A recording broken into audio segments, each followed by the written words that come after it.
Hey everybody, so as promised for a long time, I want to do some work to my DRZ, some maintenance work. It all stems from the fact there's a little bit of rust on the frame. Otherwise, this bike is in really good mechanical condition because I've done so much work to it. It's been babied since then, really. But there is a bit of rust appearing on the frame, and that's why I want to get a closer look and try and see where all this rust is. Which is why in today's video I'm going to strip the bike because it's a relatively easy thing to do. Seems like the perfect opportunity as I can't ride it anyway, and I have another bike to ride even if we do suddenly come off of lockdown. Okay, this is what I'm talking about, just these little bits of rust and stuff that are starting to appear here and here, and it's under the paint in places. This is really just surface at the moment, but if it's left much longer, it could get worse, and that's why I've got to get on and treat what I can. But I don't want to leave a spot of it that's bad, like this, sort of somewhere hidden behind this or something, because that will rot through. So, yeah, that's basically what we're looking at. Otherwise, you know, like things like this just need a clean up, maybe a respray. I've got paints and stuff. I just recently cleaned up the rear caliper, so that's all okay now, but now the front's slightly bindy, so that's probably just going to need a good clean. Basically, the entire bike just needs a good going over. Okay, so as I've mentioned before with the plastics, as you can see, these are all the originals, and they're just, like, there's a lot of dirt going on here, and a lot of this could polish out, but you've got these deep scratches across here. There's also this, which was on the bike when I got it, and that, I mean, it's really, really thick on the surface. I mean, it probably would sand out, but the problem is, as I say, if I can't get replacement plastics, I don't want to ruin what I've got now. So these could definitely benefit from a polish. We might be able to hide a lot of this. That's a custom camera mount. I've got videos on that. Works brilliantly for an Insta360. Shrouds are also scuffed up, but most of that is surface, so it's not too bad. The tank is absolutely fine, and I absolutely love this colour blue. Then the white plastics probably don't look too bad from there, but it's when you actually get up close and you get to see, yeah, see there's this is actually quite surfacey, but you can hear it. I can tell the white balance is way off here anyway, just because I'm using artificial lighting and there's a bit of sunlight as well. It's really confusing the camera, but this white, it's off-white. It's not a bad white, but it's a bit cream and a bit older. Thankfully, where I took the stickers in the past and it showed the bright whiteness it was supposed to be, that's now faded and it's all matched in quite well. But yeah, that's kind of why these cow print vinyl stickers are here, is to just hide a lot of the scuffs. You can get this panel and the one on the other side from eBay in the UK for about 50 something quid. The tail I haven't found yet in white.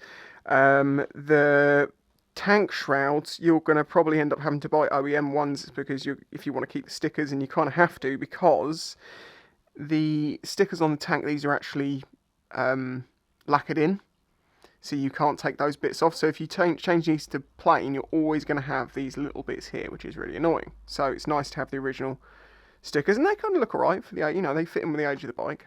So you can only really get those OEM. This we seem to only be able to find OEM, and the front guard, if you want an original one, you have to basically go OEM depending.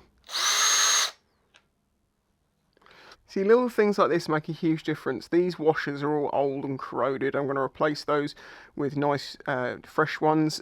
These bolts, I'm trying to decide if I want to replace them or clean them up. Probably just clean them up. But replacing those with nice stainless steel ones, cleaning these up, it will make a big difference overall. Now, I've been trying to work out what I'm going to do with nuts and bolts. Like, am I going to put them in bags and label them up and stuff like that to know where they came from? Although I know most of them, I decided the easiest thing is just to screw them back in the holes they came from.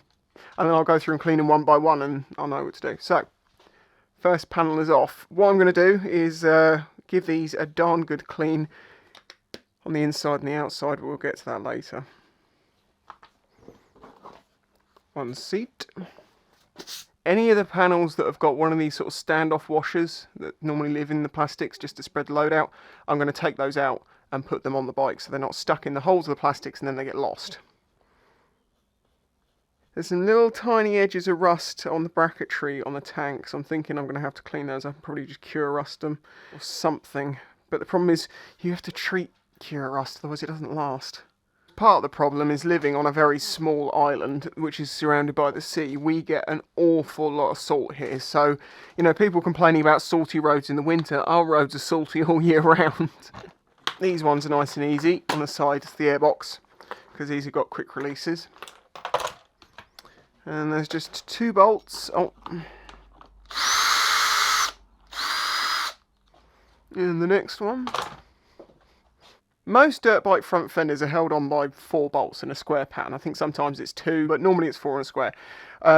That's what we got going on here. I don't think I've ever taken this off before, so I don't know how long ago these were last undone. They're a little rusty, so I'm going to clean them up with my little tool, my little battery-powered Dremel that Dremel sent me. And it should help, you know, get the socket on it. This may not be the most powerful little tool in the world, as far as Dremels go, but I've used this thing so much. Normally always with a brush on it. A little bit of WD, never hurt. You can undo. Oh! Easy peasy. Right in the mudguard, caked up for years. And they're just undoing exactly as they should. Oh, yeah, they're all the same length, so I don't need to worry about mixing them up.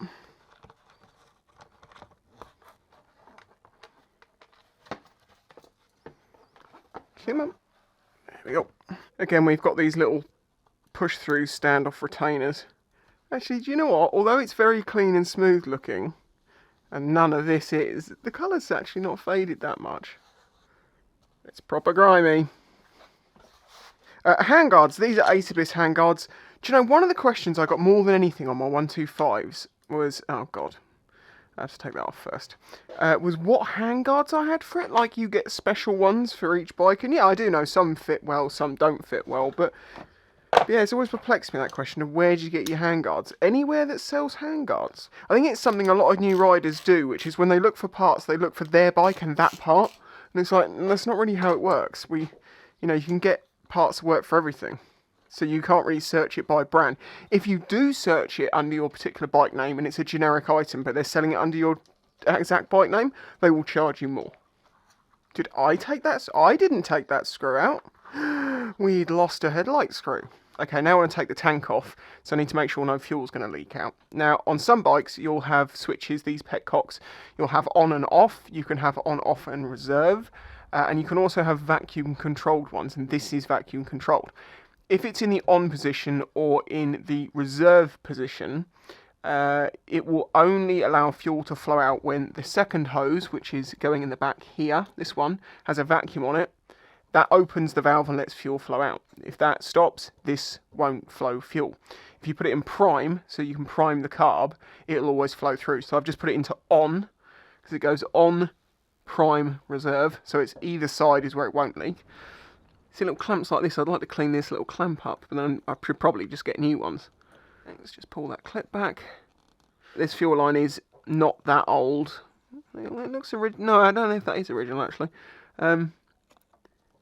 But it's not perishing or anything, so I'm not too worried about it from that perspective. Right, it's moving, that's good. We need a rag, because an amount of fuel is going to leak out, but it's not very much. It's just basically what's sat in the line. Think that little dribble. That's it. Then the vacuum line just pulls off. See, that's the vacuum line. And now the tank's completely detached. Okay, so looking at the frame higher up, this is an area I know of. This entire piece of metal here is bare. It's kept rust-free by use, and also ACF 50 at this point, so I cleaned it up. But that's one of the biggest missing pieces of paint. Easy place to fix it. There is the concern about stuff down here, and possibly, yeah, look around here. Please no. Also, there's this. It's just filth. I mean, it's 10 times worse underneath here. I know what it looks like under there. It's just filth. I want to just clean this whole bike up properly. Look at that. Look at the filth. Filth. So now we've got 2 10mm bolts to remove and the tank will lift off. There isn't a huge amount of fuel in this tank at the moment, I don't think, and that's a good thing to do. If you're going to strip a bike down, try and use as much of the fuel as you can, and then you don't have a big heavy tank to worry about full of fuel. Another little tip is that when you're doing this, particularly with a ratchet, put something soft over your tank, or make sure that you're not going to, you know, when it suddenly lets go, that you don't shove the end of your ratchet into the side of your tank. It's a brilliant way of denting tanks and chipping paint. So this isn't, I don't know I'm saying it like that as if this is a how-to guide. It's just that's something I do, something I'm aware of. It's a tidbit of information. Bolts come out. And then the tank should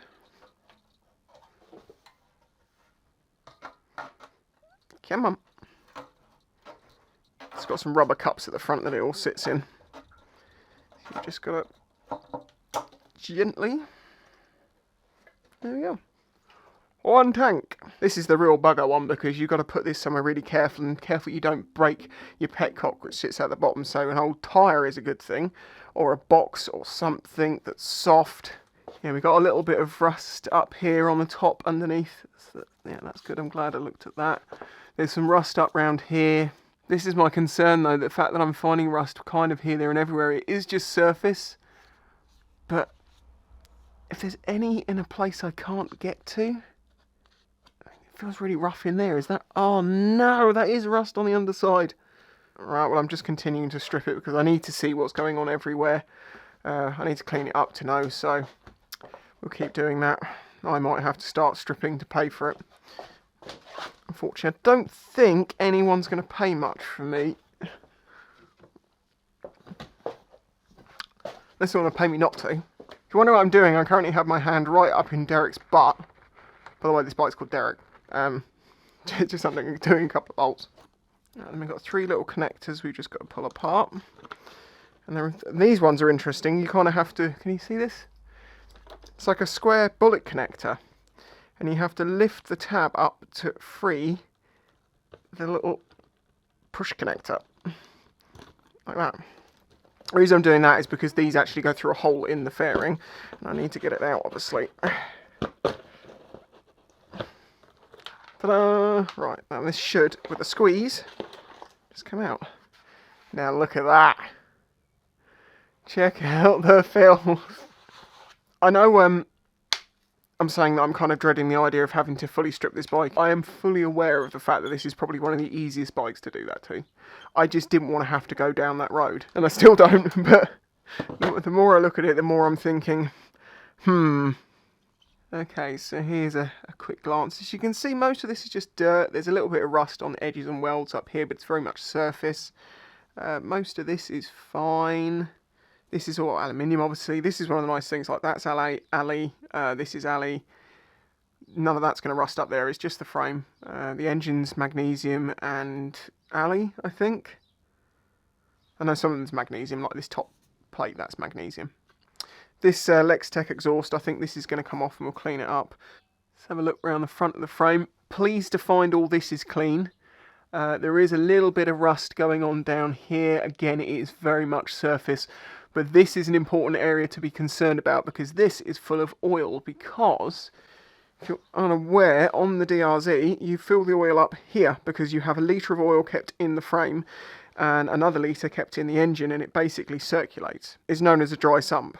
Fairly sure I'm going to end up taking the subframe off anyway because I want to get underneath all there.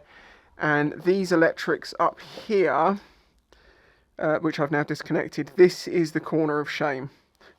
It is some bodged connectors, some bodged fixes. It's held on tape in places. The tape's actually quite standard. I've got cable. I can just, cut these back, put new connectors in, clean this up and make it look all nice. Now everything's off. And also clean up all this dirt. I say this is going to be very cathartic to clean this bike up, even if we have to have the worries of what we're going to do about the frame.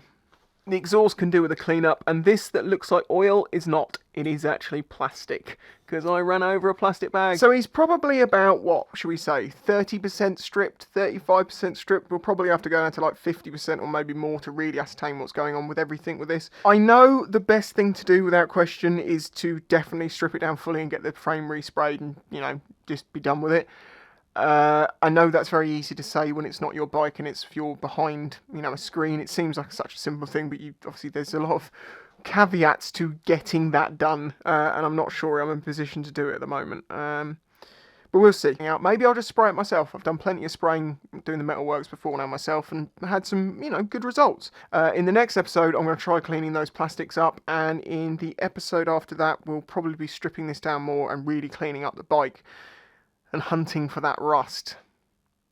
So as always, thank you for watching, and I'll catch you next time. Bye bye. Oh, and by the way, this is still a perfectly functioning bike.